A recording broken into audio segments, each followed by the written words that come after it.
এখন বান যেটো বান্ধৰ কাম কৰি আছে ইয়াৰ সংক্ৰান্তত আপুনি কি ক'ব ৰাইজে ইমান টঙালি বান্ধি তেওঁলোকৰ গাঁঠিৰ দন ভাঙি ইয়াতে বান কৰি আছে খেতিৰ কাৰণে ইয়াৰ বিষয়ে আপুনি কি ক'ব এইটো বান্ধটো আচলতে আমি সৰুকালৰ পৰা দেখিছোঁ ৰাইজে বহুত কষ্ট কৰি পেলাই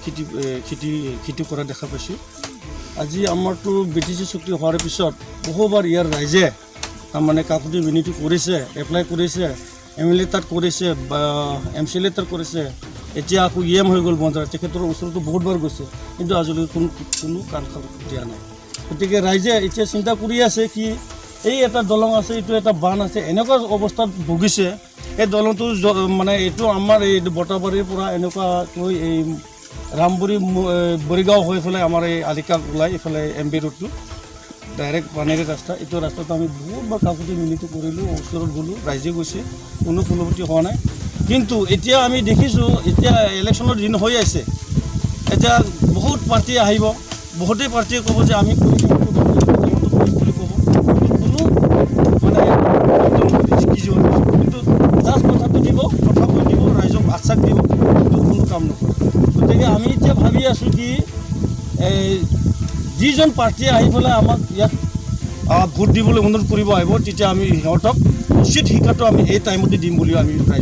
ৰাইজে মানে চিন্তা কৰি আছে উচিত শিক্ষা বুলি কওঁতে আপুনি কাক দিব উচিত শিক্ষা কাক দিব যিহেতুকে আমি ৰাইজে মানে BTC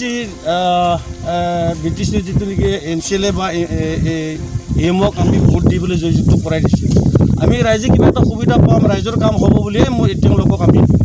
ভোটদান কৰা যায় কিন্তু ভোটদানৰ পিছত আমি জিকি যোৱাৰ পিছত তেওঁলোকৰ মানে কোনো সংসূত্ৰই বিচাৰি নাপাওঁ গতিকে আমি ভাবি আছোঁ এতিয়া মানে এইটো আহি থকা দিনত এই যিটো আমাৰ BTC কাউন্সিলৰ যিটো ইলেকশ্যন হ'ব তাতে আমি উচিত শিক্ষা যিহেতুকে যিয়ে দলে প্ৰতিশ্ৰুতি দি যাব এই কামটো কৰিম বুলি তেখেতসকলক আমি সহযোগ কৰিম আৰু দেখিছোঁ এই ৰাইজে এইটো বান্ধৰ মোটামুটি এই বান্ধত মোটামুটি 5-6খনমান গাঁও আছে মোটামুটি এই বান্ধৰ লগতে মোটামুটি 15-16 হাজাৰ মানুহে মানে জীৱন নিৰ্বাহ কৰে এই বান্ধৰ লগত খেতি পথাৰ কৰিবলৈ গতিকে এই ৰাইজক যদি সঁহাৰিটো দিলেহেঁতেন আজি ৰাইজে বহুত সুখ পালেহেঁতেন আৰু আমাৰ মানুহটো মেক্সিমামটো খেতি কৰিয়ে খায় সেইটো জানে গতিকে খেতিয়কসকলক যদি আমাৰ EM GMবিলাক যদি সহায় নকৰে কোনে কৰিব সেইকাৰণে আমি ভাবিছোঁ কি এইবাৰ ইলেকশ্যনত যোনে আমাৰ কামবিলাক কৰি দিব এইখন দলং আৰু এইখন বান্ধটো যদি কৰি দিব বুলি প্ৰতিশ্ৰুতি দিয়ে তেখেতকে আমি ভোট দিয়া যাম আজি আপোনালোকে ইয়াতে যিটো বান্ধৰ কাম কৰি আছে সেই বান্ধৰ কাম আপোনালোকে কিমানজন মানুহৰ এইটো বান্ধ প্ৰায় আমাৰ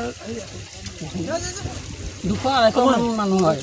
আমাৰ ইয়াতে কেইখন গাঁৱৰ আমাৰ ইয়াতে 5-6খনমান গাঁৱৰ মানুহ হয় এখন বান্ধ ভিটি আছে আপোনালোকে কিহৰ কাৰণে ভিটি আছে আমাৰ ৰাইজ সমাজৰ পানী উঠাবৰ কাৰণে কিহৰ কাৰণে উঠিছিল পানী খেতিৰ কাৰণে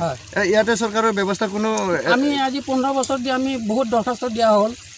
বহুত ঠাইত যোৱা হ'ল কিন্তু আজিলৈকে আমি কোনো গভৰ্ণমেণ্টৰ ফালৰ পৰা সহায় সুবিধা একো পোৱা নাই এইটো সমষ্টি কি সমষ্টি পৰে এইটো আমাৰ কাকৰামাৰী সমষ্টিটো খালিংদুৱাৰ সমষ্টি আৰু বিধানসভা সমষ্টিটো কোনটো পৰে পানেৰী বিধানসভা সমষ্টি MLA আৰু MCLA বা EM তেওঁলোকক আপোনালোকে আমি অৱগত কৰাইছোঁ বহুত কেইবাৰ কিন্তু এতিয়ালৈকে একো ফল পোৱা নাই তেওঁলোকে কি কয় তেওঁলোকে হ'ব বুলি কৈ থাকে 15 বছৰে আমি হেৰি কৰিলোঁ তেওঁলোকে কোনো সঁহাৰি নিদিলে কিন্তু আমি ভাবিছিলোঁ অলপ সহায় কৰিব আমাক আমি বহুত ৰাইজে কষ্ট পাই আছোঁ ইয়াতে এই বান্ধত কাটি তেনেকুৱা আৰু আজি আমি কাকৰামাৰী বান্ধ কমিটিৰ মই সভাপতি পদত আজি আমি 75 বছৰৰ পৰা এই বান্ধটো আমি মানে কাম কৰি আছোঁ কিন্তু এতিয়ালৈকে আমাৰ কোনো চৰকাৰে মানে সঁহাৰি জনোৱা নাই আমি MCLA ডাঙৰ মন্ত্ৰী MLA ওচৰত গৈছোঁ কিন্তু কোনো ফলৱৰ্তী হোৱা নাই আমি নিজে আমি এই 4খন গাঁৱৰ ৰাইজে বছৰত আজি আমি এমাহ ধৰি আমি কষ্ট কৰি কাম কৰি পৰিশ্ৰম কৰি পেলাই আমি খেতি কৰি ৰাইজে খাই আছোঁ কিন্তু আজি ক'ব দিয়ে চৰকাৰে আমাক কোনো সঁহাৰি জনোৱা নাই সেয়েহে আমি এতিয়া চৰকাৰৰ ওচৰত যিটো আমাৰ গঠন হ'ব তেওঁলোকক আমি অৱগত কৰোঁ যাতে আমি শ্ৰমদান কৰা ৰাইজৰ কষ্ট কৰা যিটো আমি কষ্টৰে পানী উঠাওঁ খেতি কৰোঁ সেইটো যাতে চৰকাৰে অলপ আমাক সঁহাৰি জনায় আমি ৰাইজৰ হয় আমাৰ নতুন চৰকাৰ হ'ব সেই চৰকাৰৰ প্ৰতি আমি যিবিলাক পুৰণা যে চৰকাৰে আমাক 15 বছৰে মানে কোনো সঁহাৰি নজনালে সেয়েহে আমি নতুন চৰকাৰক যাতে অৱগত কৰোঁ আমি যাতে ৰাইজে তেওঁলোকৰ পৰা অলপ সহায় পাওঁ আৰু যাতে যি চৰকাৰে আহিব সেই চৰকাৰে যাতে আমাক এই উঠি অহা প্ৰজন্মই আমাক যাতে সহায় কৰিব সেয়া আমি মানে ৰাইজৰ এই আমাৰ যিটো যি আমাৰ নতুন চৰকাৰ আহিব তাক আমি ধন্যবাদ জনাওঁ বিগত 15 বছৰ যিটো চৰকাৰ চলালে শাসন চলালে তেওঁলোকৰ যিটো কৰণীয় কাম তেওঁলোকে নকৰিলে তেনে ক্ষেত্ৰত বিগত চৰকাৰ আছিলে BTAD BPF তেওঁলোকৰ বিষয়ে আপুনি কি ক'ব তেওঁলোকক আমি বাৰে বাৰে গৈ পেলাই আমি লগ ধৰিছোঁ কিন্তু কোনো কাম হোৱা নাই তেওঁলোকে কয় কৰিম বুলি সেয়েহে আমি এই চৰকাৰখনৰ আমি কোনো পৰ্যায়ে আমি তেওঁলোকক সঁহাৰি নজনাওঁ আমি যিটো এতিয়া আহি আছে তেওঁলোকক আমি সমৰ্থন জনাবলৈ আমি প্ৰত্যেক আমাৰ খেতিয়ক ৰাইজে আমি আপোনালোকৰ ওচৰত সঁহাৰি জনাইছোঁ তেওঁলোকৰ বিষয়ে কি ক'ব আপুনি যোৱা BTADৰ যিটো শাসনভাৰ চলিছিলে তেওঁলোকে ৰাইজৰ হৈ কোনো কাম কৰা নাই